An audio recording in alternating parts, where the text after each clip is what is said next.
Augustine's and at Cat Island in where he built his hermitage. He's quite a remarkable man. In between his early days in the Bahamas and his last days in the Bahamas, he spent time in Western Australia. He was 26 years. What was somewhat unusual about him, apart from his obviously ideology and his devotion to his faith and his determination to set himself apart from ordinary society, but nevertheless contribute to it, was the fact that he was a gifted architect. I already said that he built a couple of churches, and there was a book published in Australia fairly recently, Between Devotion and Design, which is all about his architecture. Now, because he spent about half his life in Australia, about half of that book is about what he actually built in Australia. But the other half, the beginning and end, is all about what he built in the Bahamas. Both whole churches and parts of churches, and of course, there's a narrative about his life. So he's a pretty interesting character. This is from the book, a sketch that he made. There is a cave. It's not too hard to find if you go up to the hermitage in Cat Island, but then carry on walking towards the sea on the far side of the island, you'll actually come to this cave. And he says that this is where he held his Jubilee Mass. And this is the cave right here. There's that little peak going down. This is his hermitage, which really needs a man for scale. I mean, this is only about 6 feet high up there. You have to kind of virtually bend down when you're inside. And this is his grave, another little cave, which is just beside this tower here. It's just about on the your left of it, and he's buried right there. So that's another interesting story. There is another book written more recently than the 1950s, called The Conscious Stone, which is also sometimes available, although I don't have a copy. It's also very well written biography. So he was, you know, not too many people have 3 books written about him I know about. Another adventure kind of story is Flamingo Hunt. It's not illustrated, although there are a few sketches at the beginning of the chapters, but like this of the boat. But it's an unusual story in that we associate flamingos with Inagua these days. But Paul Zahl, who was a medical doctor but had a vocation for natural history, and contributed to the Audubon Society, went to South Andros to look for the flamingos, the flamingo hunt. And so he describes a couple of seasons of South Andros and heading off to the west coast to find these flamingos, which he does. It's a very entertaining read. So Flamingo Hunt is a nice book from the middle of the 20th century. Another book, which I introduced for a slightly different purpose, this is this book, and it's a poem. It's a kind of epic poem of the Bahamas by Henry Christopher Christie. Has a buccaneer on the front of it. Many years ago, as Jim said, when we were in this building doing something else for archaeology and the rest of it, we had occasion to go in the back here where there is a kitchen and there's a lot of cupboards. In these cupboards were stacks and stacks of books, right? Of which there were probably 100 of these, and some other books, one of which is propping up the projector there. And media decided to try and sell these books for the Historical Society, which of course now sells its own books as well. And a large number of these books have now been put into circulation. Various earlier of the members had gone to the trouble of transcribing or producing in the 50s and 60s descriptions, journal, and printing them at either personal cost or with historical society funds or donations. And these had obviously been circulated in the 50s, 60s, and possibly the 70s. But as time went on, they kind of weren't in the time of his kind of casual arrest. You know, you'd not bent over cars in those days and handcuffed. And this is the murder of Sir Harry Oakes, with an extract from the book. This is October the 18th, 1943, from the Tribune newspaper. And they put it together in this kind of tattered-looking book. But it's a fascinating read because it's not a conspiracy theory, which almost everything else written about Harry Oakes is somebody's conspiracy theory about who really did it, or it's written by Marini, who doesn't want you to think he did it. Whether he did or not. But this is much more factual, and it also has the newspaper reports as it happened. There are some pictures in it. The books were just made like this. I don't think they look much different when they were, there's an example, and there's one on the thing of the judge. So the main characters, as typical of newspapers, the people were photographed for the book.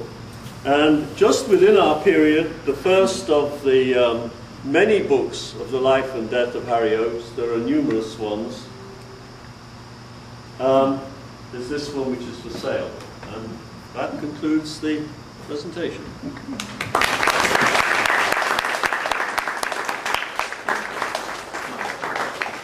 As you see, I'll take some questions if Jim is in agreement. Yeah, sure. Who was Jack Coleman? This one? He seemed to do a lot on books in yeah, I wondered who that was. There's, it's a Bahamian name from the Abacos, isn't it?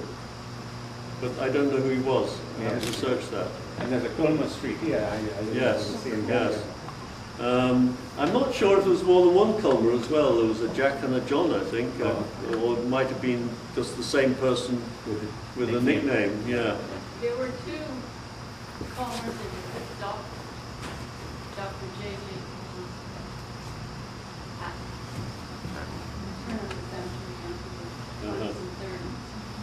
Because it was Culmer that did the Bahamian Interlude, was it? The one that reprinted the the Bruce. The Bruce. Right, right, yes. Good. Anything else? Yes. Are there any facsimiles printed of the Harry Oakes stories in the No, because theoretically they shouldn't be because of the copyright restrictions. Again, international law, which the Bahamas subscribes to, the Geneva Convention, is that it used to be 30 years, so there may be some books which, if you look at when they were printed, it doesn't seem to fit in with the 50-year after the death of the author line. But I think in the might have been the 1980s, they changed it from 30 years after the death of the author to 50 years after the death of the author. And unless there are special circumstances, in some circumstances, copyright can be renewed by the author's estate. Famous authors like Hemingway or someone like that, this is what tends to happen.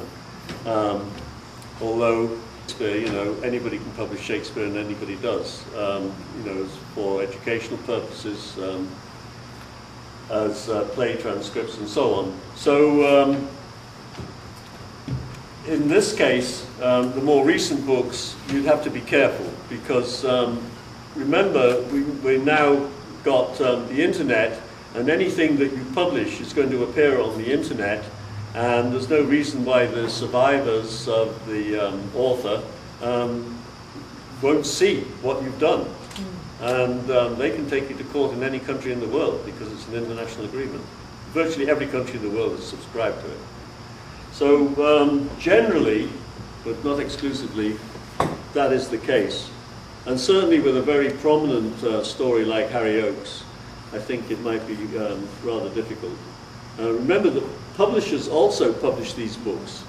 And the publishers, when they sign a contract, although they don't necessarily have the copyright, in most cases they won't have the copyright, they will have the right to use the copyright as long as they keep a book in print. So if a publisher is keeping a book in print by bringing out new editions periodically, they have the sole right to produce a book. So no one else can do it, even though it might be out of copyright. There is a contract which ties up the copyright for the time being. But then when the publisher no longer keeps the book in print, it goes technically out of print, which usually means they haven't reprinted it within 6 months of the last printing, the last out of print. Then the book title is supposed to revert to the author, but if the author's dead more than 50 years, it becomes public domain. Anybody else? Yes? You mentioned Cat Island. Mm-hmm. Is that the same as Cat Key or pronounced Cat A? No, Cat Key is the island south of, Bimini chain.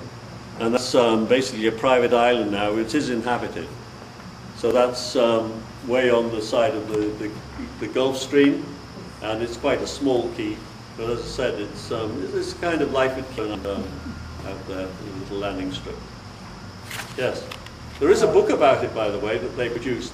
It's kind of a realtor's book about why you should go and invest in Cat Key. I haven't got it anymore, but I did see it. Yes? Do you have a theory of why there's a lack of printing in the 40s?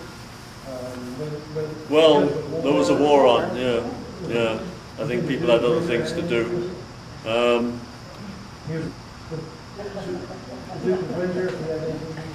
Oh, don't worry about me and everything on him.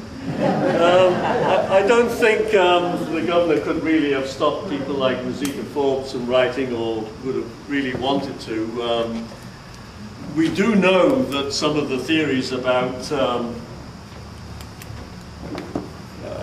Harry Oakes were banned when they were published in England, so the books were restricted. One was called King's Cross, King's X. And there are several, as I said, there were many books written later on about the Harry Oakes murder. The Boker book, which was also published in Canada as well as England, had two different titles. One, I think, is The Murder of Harry Oakes, and the other is The Life and Death of Harry Oakes. It's the same book, it just has a different cover.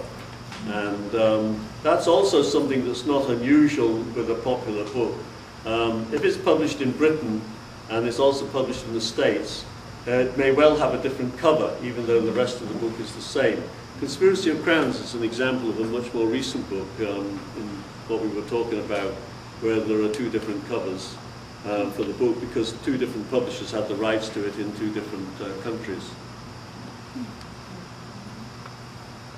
So sometimes if you find a book and it's not what you expected to see, have a look and see where it was published, and you might find out that it's simply because it was published in a different country, but it's the same book. Yeah? Do you know if anything's been published on the history of Long Key? Only within other books. There's no single book on it. You'll find mention of it in things like the Bahamas Handbook by Mary Mosley. Yeah.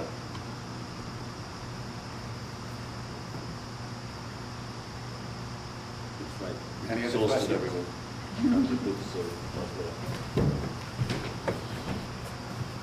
All right, we've got to thank Neil for a wonderful expose of books and what's in books. There is one there that it's missing from my collection, from our collection, that I'd like, but it's a little expensive. But I found it very, very interesting, Neil. Thanks so much for coming out. I do apologize. This projector is, I don't know, 15 or more years old, and it dulls the picture. I know with the last presentation I made with Ron's beautiful pictures of the book, The History of the Bahamas in Pictures, and his beautiful photography was just dull on the screen, and I've got to get the committee to allow me to buy a new projector. But thanks again. As I say, the next talk will be on the 14th of March, Claire Simpson from England, who lived in the Bahamas. I think she taught in Andros. Gail Saunders could tell us more. So she's coming out with her husband. He's talking in Florida on some topic, I'm not sure what, and then they're spending a couple of days here. So it is not the last Thursday in the month as we usually try for. Sometimes when we have visitors, I have to change it to a different Thursday. But thank you very much. And as we say, if you would like to look at the books that Neil's brought out for sale and you want to buy them, Brian kindly is helping us out by signing them. Thanks so much for your attendance. Have a good evening.